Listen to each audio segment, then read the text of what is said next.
Position the circumferential dynamic retainer or CDR around the patient's torso, centered on the spine, leaving a free end on each side of the patient. Position the rectus muscle splint, RMS, approximately 5 cm from the fascial edge with the tensioning dial edge adjacent to the fascial defect and parallel to it, with the outer edge aligned with the anterior axillary line.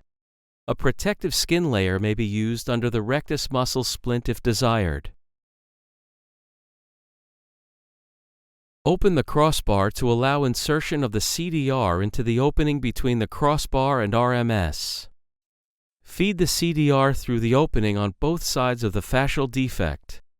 Grasp the leading edge of the CDR and apply tension by pulling firmly until resistance is met while maintaining both RMS in the correct position.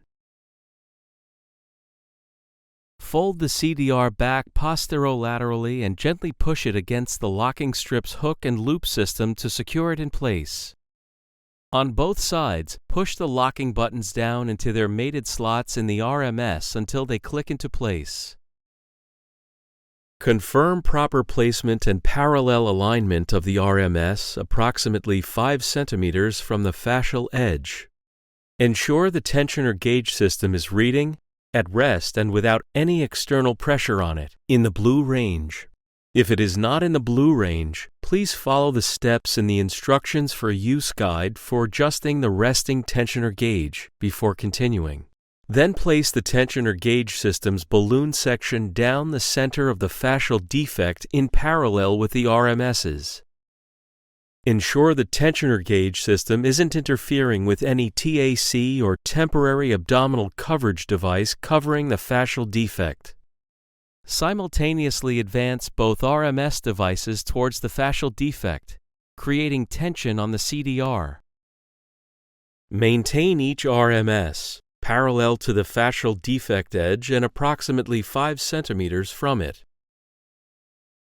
While holding the RMS securely in position, pull up on the most proximal tensioning dial, releasing the tensioner for extraction.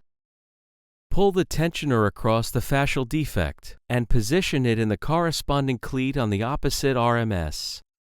Push down on the tensioning dial to engage it and rotate clockwise to wind the tensioner until taut. Repeat the same process on the lowermost tensioning dial, then continue alternating top and bottom for the remaining dials.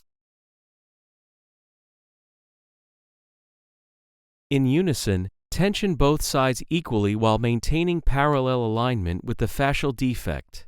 Ensure that each tensioner tab remains secure in its cleat. Apply tension equally until the gauge on the tensioner gauge system reads in the green zone. Fluctuation is expected with patient's respiratory movements. The gauge reading should stay in the green zone on patient exhale. If the gauge reading exceeds the green zone and enters the red zone, gradually loosen the tensioners equally by pulling up on the tensioning dial to release them until the gauge returns to the green zone. Ensure the tensioning dials are pushed down and engaged after returning to the green zone. Retensioning of the dials may be required.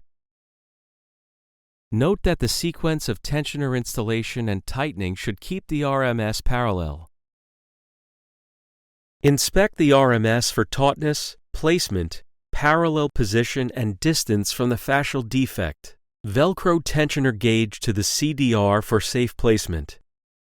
Place gauze protection underneath the tensioners to prevent damage to the temporary abdominal coverage material, ensuring that the gauze protection does not interfere with the tensioner gauge reading. Monitor the tension gauge to ensure the gauge is in the green zone. If the gauge is in the red zone, decrease the tension. If the gauge is below the green zone, increase the tension by equally tensioning the RMS with the tensioning dials. Note that the sequence of tensioner installation and tightening should keep the RMS parallel. Reassess AbClo RMS placement and tension per institutional protocols for intra-abdominal pressure. AbClo is designed to perform gradual approximation of the fascial defect. Therefore, Complete fascial reapproximation from the outset should be avoided. Given that lateral fascial retraction occurs in as early as 3 days, best results with the AbClo are obtained with early application.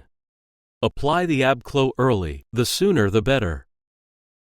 AbClo may be used with any temporary abdominal closure device and is always placed on top of the temporary abdominal coverage material with or without negative pressure wound therapy. Do not use AbClo over unprotected viscera.